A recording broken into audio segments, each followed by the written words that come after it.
Taman Apsari Surabaya merupakan salah satu ruang publik strategis di pusat kota Surabaya yang sering menjadi tempat aktivitas masyarakat, termasuk para pedagang kaki lima. Namun, aktivitas ekonomi informal ini seringkali menimbulkan persoalan seperti ketidakteraturan tata ruang, kemacetan, hingga menurunnya kenyamanan publik. Oleh karena itu, diperlukan kebijakan penataan yang mampu menyeimbangkan antara kepentingan ketertiban kota dan kesejahteraan ekonomi para pedagang itu sendiri. Taman Apsari merupakan salah satu ruang publik penting di pusat kota Surabaya yang menjadi tempat berkumpul, beraktivitas, dan berjualan bagi masyarakat. Namun, keberadaan pedagang kaki lima seringkali menimbulkan persoalan seperti ketidakteraturan tata ruang, kemacetan, dan penurunan estetika kawasan. Oleh karena itu, kebijakan penataan menjadi hal yang penting agar fungsi taman tetap terjaga tanpa mengabaikan aspek ekonomi warga. Pemerintah Kota Surabaya sebenarnya telah memiliki dasar hukum melalui Peraturan Daerah Nomor 17 Tahun 2003, yaitu tentang penataan dan juga pemberdayaan pedagang kaki lima. Namun, implementasinya masih menghadapi berbagai tantangan, seperti kurangnya fasilitas pendukung, lemahnya pengawasan, dan juga resistensi dari pedagang terhadap relokasi.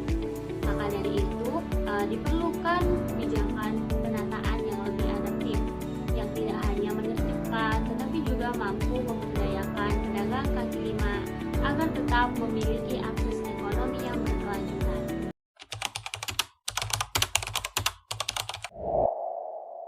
Analisis ini digunakan model Multiple Stream Framework dari John Kington. Model ini menjelaskan bahwa kebijakan terbentuk melalui 3 aliran utama, yaitu arus masalah, arus kebijakan, dan arus politik.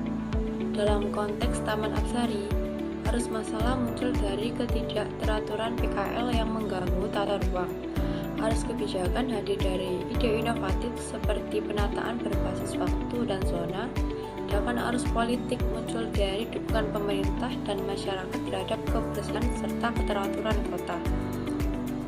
Ketika ketiga arus ini bertemu, terbentuk peluang kebijakan baru yang realistis dan dapat diterima oleh semua pihak.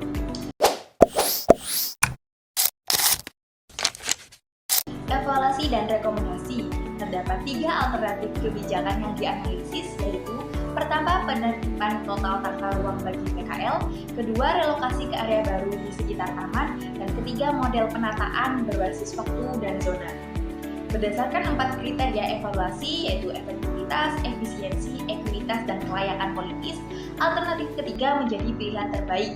Kebijakan ini dianggap efektif karena mampu menata ruang tanpa menghapus sumber penghasilan PKL.